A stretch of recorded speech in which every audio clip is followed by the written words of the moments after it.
ए बानू, डोळं पूस, पूस डोळं. तुझं काय बी चुकलं नाही बघ. आता पतूर हातावरल्या कोणासारखं जपलं म्या तुला. ते कुणी बी हात येऊन तुला काय बी बोलावं म्हणून नाही. अगं आता पण तू तुझ्या डोळ्यातून टिपूस बी येऊ दिला नाही म्या, आणि या पुढं बी येऊ देणार नाही. बानूबाई, तुम्ही देवाची भक्ती करतायसा, तवा देवाचं ध्यान हाय तुमच्यावर, नका काळजी करू. जेजुरीच्या सिंहासनावर यांच्या शेजारी तुला बसायचंय का? माझ्या देवावरच्या प्रेमावर प्रश्न केला, जीव दुखावला माझा.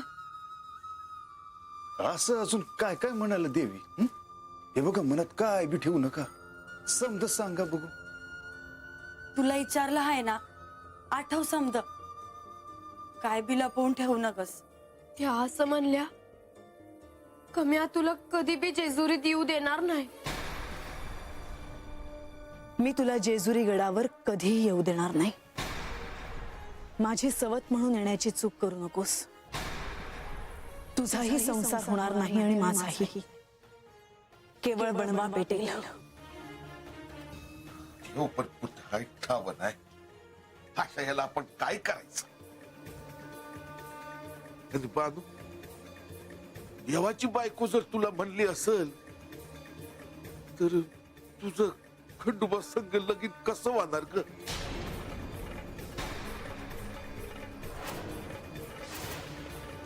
राजा, आता तू मला आपलं मानलंस म्हणून बोलतो. अरे मी म्हंटल होतं तुला नव की वस्तीवरील एखादा पोरग बघून बानूबाईचं लगीन करून टाक म्हणून. पण आता एक सांगतो, ते पार जीवाचं कान करून ऐक. देवाचा हात हाय पोरीच्या डोक्यावर. तवा आता मागे नको सरूस. आता बानूबाईचं लगीन करू ते देवा संगच.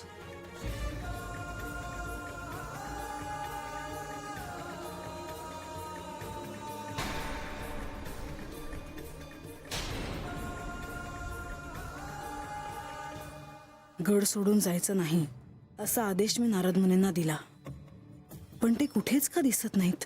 गड सोडून गेले की काय? खरं तर तसं धाडस करणार नाहीत ते, पण कुठे आहेत हे मात्र दिसेना. अंतःपुरात एखाद्या कक्षात त्यांना ठेवायला हवं. काही सेवक त्यांच्यावर लक्ष ठेवायला नेमावेत, म्हणजे कळेल तरी की ते कुठे जातात, काय करतात. प्रधानजी आणि लक्ष्मीदेवींना सहानुभूती आहे खरी. यावेळी नारद मुनींच्या सहाय्यासाठी कोणीच येणार नाही. कुठे गेलेत नारद?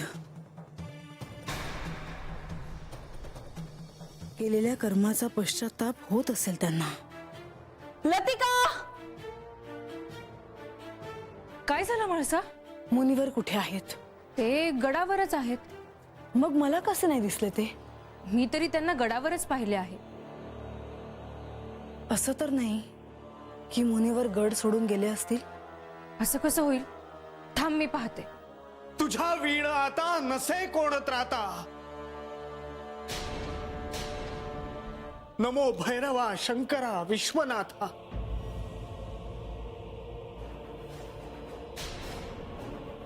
देवा, आता तुम्हीच मला या संकटातून बाहेर काढा. एके ठिकाणी थांबायचे नाही हा दक्ष प्रजापतीचा शाप आहे. देवा, मी इथे थांबू शकत नाही. श्री म्हाळसा देवींनी गड सोडून जायचे नाही अशी शिक्षा केली आहे. देवा, आता मी काय करू? देवा, मी काय करू?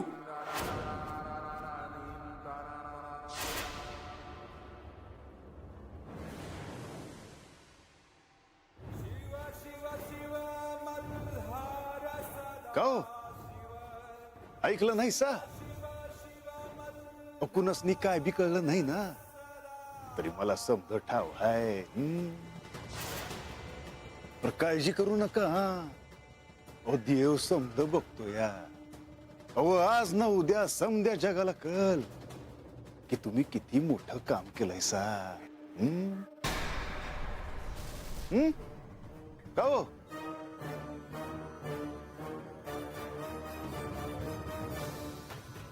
नारद मुनींवर लक्ष ठेव. ते गड सोडून जाता कामा नये. पण तू त्यांना असे का वागवते आहेस? वेळ आल्यावर सांगेन. सांगितलेलं ध्यानात ठेव.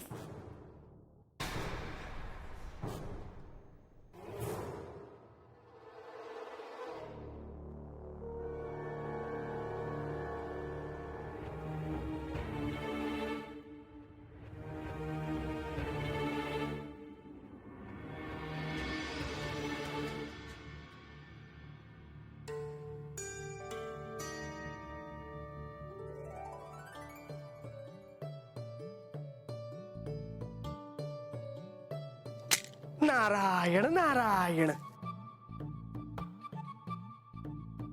बरे झाले तुम्ही भेटलात. माझे तुमच्याकडे एक महत्वाचे काम होते. पण मुनिवर, तुम्ही गडावर कसे राहिलात? एके ठिकाणी फार काळ न थांबण्याचा माझा संकल्प तुम्हाला ठाऊकच आहे. पण काय झालं म्हणून तुम्ही इथे थांबलात? काय सांगू आणि कसे सांगू? प्रत्यक्ष श्री म्हाळसा देवींनी मला आदेश दिला आहे की गड सोडून जायचे नाही म्हणून. तुम्हाला शिक्षा केली आहे का? बरोबर ओळखलेत. पण कोणाला सांगू नका हा. तुम्ही विघ्नहर्ता आहात. काहीतरी मार्ग सुचवा. बरं करूयात काय त्याच्यात? नारायण नारायण. धन्य झालो मी. आता तुम्ही मनावर घेतलेत म्हणजे कार्य संपन्न होणार. माझी सुटका होणार. एके ठिकाणी फार काळ न थांबण्याचा मला शाप आहे. हे किती जणांना सांगणार?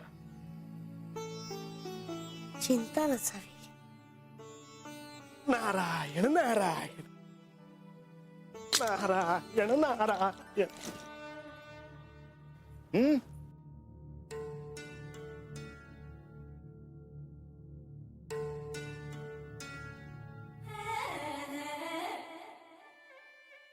काय र?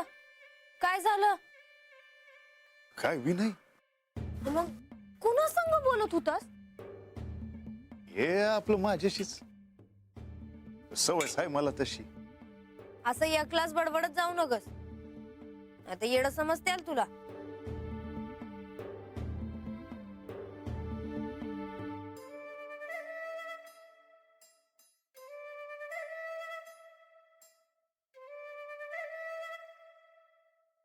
बानूबाई, असं डोक्याला हात लावून का बसलाय सा? काय झालं काय तुम्हासनी? काय सांगू तुला? सांगा की. तुमच्यापेक्षा लई उन्हाळ पावसाळे पाहिलंय म्या. तुम्हासनी काहीतरी वाट डावल म्या बघा. माझं गुरु महाराज कुठं बी सापडणं झालंय र. आता किती दिवस झालं ते आता आलंच नाही. अहो पण त्यांच्याकडे तुमचं काय काम आहे? त्यासनी विचारायचं आहे. देव आता कधी येत्याल? म्हाळसाताई आता कशा आल्या आणि त्या असं का म्हणल्या? मुनिवर, तुम्ही जेजुरीत संकटात सापडला आहात आणि इथे येऊ शकत नाही हे मी बानूला कसं सांगू? प्रभो, हे प्रभो, हे केशवा, हे माधवा, हे नारायणा, लवकर या. या जेजुरी गडावर मी बंदी असल्यासारखा आहे. हे प्रभो, लवकर या आणि मला वाचवा. प्रभो, मला वाचवा. मुनिवर, काय झाले? प्रभो, काय झाले? आपणच असे म्हटल्यावर मी काय करावे? नारायण नारायण. प्रभो, काहीतरी करा आणि या जेजुरी गडावरून जाण्याची मला आज्ञा मिळवून द्या. मुनिवर, त्यासाठी मला म्हाळसा देवींना भेटावं लागेल. अहो मग भेटा ना, माझ्यासाठी शब्द टाका. तुम्हाला तर माहीतच आहे, एके ठिकाणी फार काळ न थांबण्याचा मला शाप आहे. बर, मी बोलतो म्हाळसा देवींशी.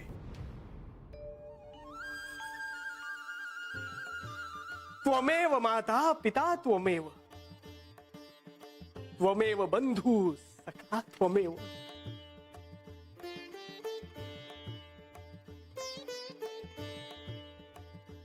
बोलताय ना?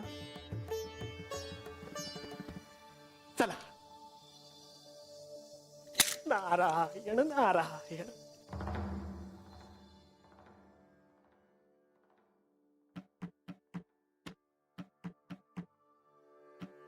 देवी,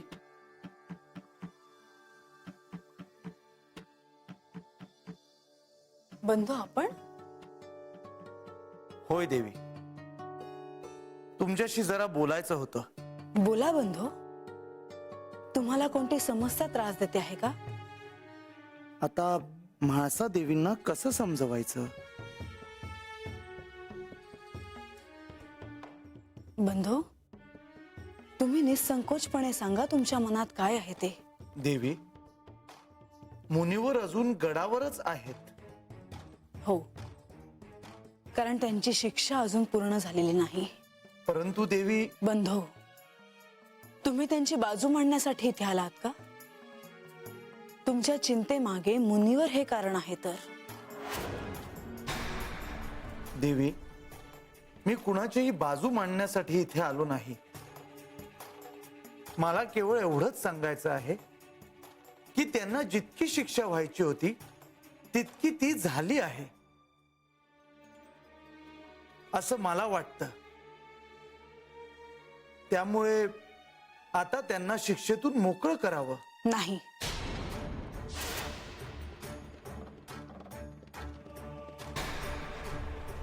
मी जर या जेजुरी गडाच्या बाहेर जाऊच शकलो नाही तर तिन्ही लोकातल्या वार्ता एकमेकांना कळणार कशा?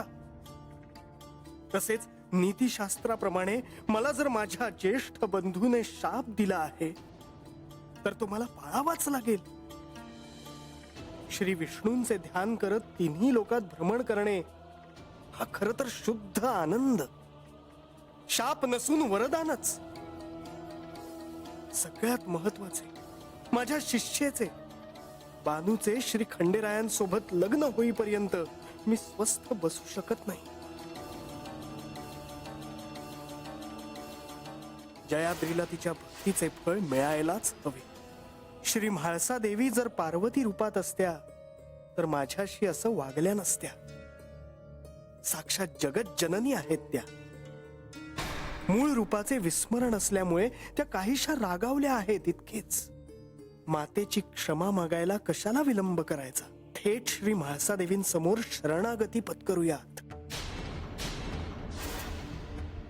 देवी, आपला क्रोध मला समजत का नाही? देवी, नारद मुनी साक्षात ब्रह्मदेवांचे सुपुत्र आहेत. 6 शास्त्र, 4 वेद, 18 पुराण, उपनिषद यांचं ज्ञान त्यांनी आत्मसात केलं आहे. न्यायशास्त्र, सांख्यशास्त्र यावर त्यांचा अधिकार निर्विवाद आहे. एवढंच नव्हे तर परमनियतीने जे विधिलिखित मांडले आहे त्यात काही कारणाने जर बदल होत असेल किंवा तो करावा लागणार असेल तर नारद मुनी स्वतः पुढाकार घेऊन ती घटना बदलण्याचा प्रयत्न करतात. नारायण नारायण.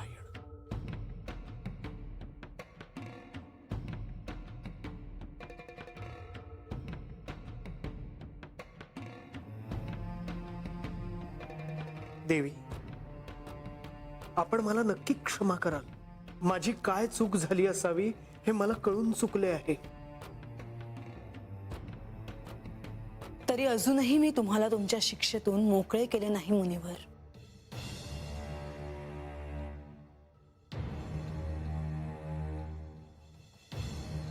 असे करू नका देवी. एके ठिकाणी तुम्ही एका ठिकाणी का थांबू शकत नाही हे मला पाहायचे आहे.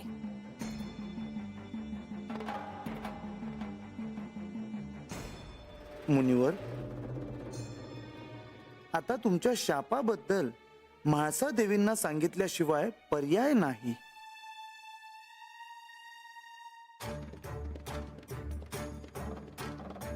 देवी, मी एके ठिकाणी फार काळ न थांबण्याचं एक कारण आहे. ते म्हणजे माझ्या बंधूंनी दिलेला शाप. होय देवी, माझ्या बंधूंनी अर्थात प्रजापती दक्ष राजांनी मला हा शाप दिला होता.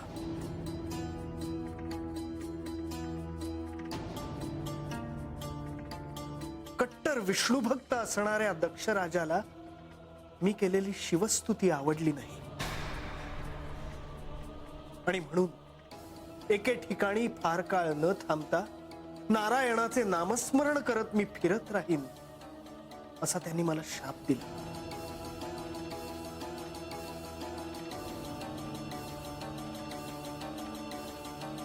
देवी, नारद मुनींना काय शाप आहे हेही तुम्हाला कळले.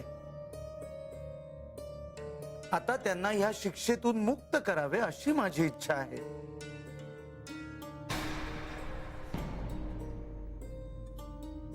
नारद मुनींना शिक्षेतून मोकळं करायचा एक मार्ग आहे.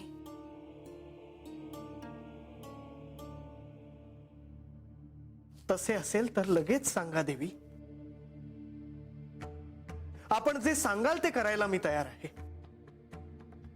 मुनिवर, जर तुम्हाला जेजुरी गड सोडून जायचे असेल तर तुम्ही 1 सप्ताहात श्री खंडेराय कुठे आहेत हे शोधून काढायचे आणि मला सांगायचे.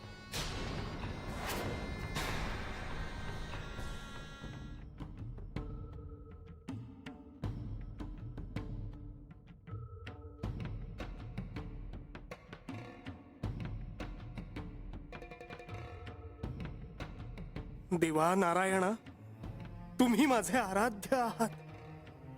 तुम्ही तरी मला यातून वाचवा देवा. मी खरोखरच मोठ्या धर्मसंकटात सापडलो आहे. मुनिवर, परंतु तुम्हाला म्हाळसा देवींना काहीतरी सांगावं लागेल. श्री खंडेरायांना शोधण्याच्या निमित्ताने तुम्ही इथून बाहेर पडावे.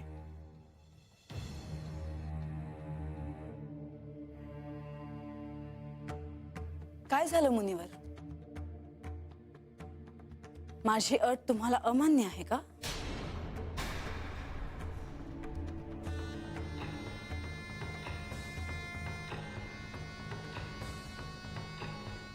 नारायण नारायण, तुमची अट अमान्य केली तर शापवाणी खोटी ठरेल आणि तुमची अट मी मान्य केली तर श्री खंडेराय कुठे आहेत हे तुम्हाला सांगावं लागेल.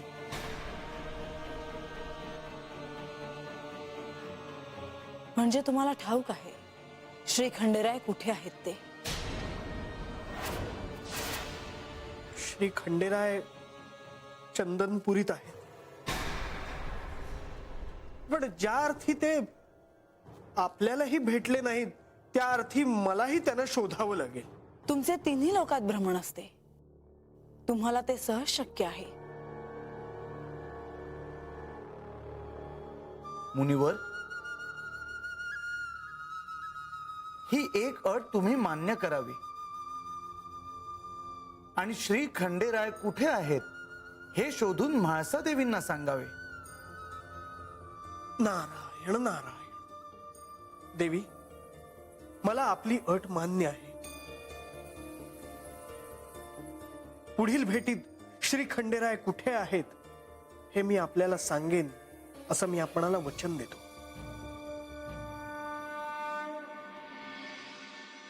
पण येत्या सप्ताहात श्री खंडेराय कुठे आहेत हे जर तुम्ही मला सांगितले नाही तर तुम्हाला पुन्हा जेजुरी गडावर आणून बंदी केले जाईल.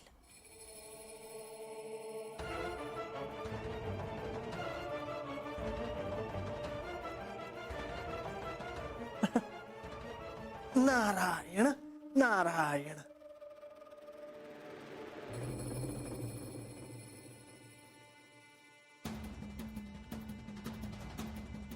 नारायण नारायण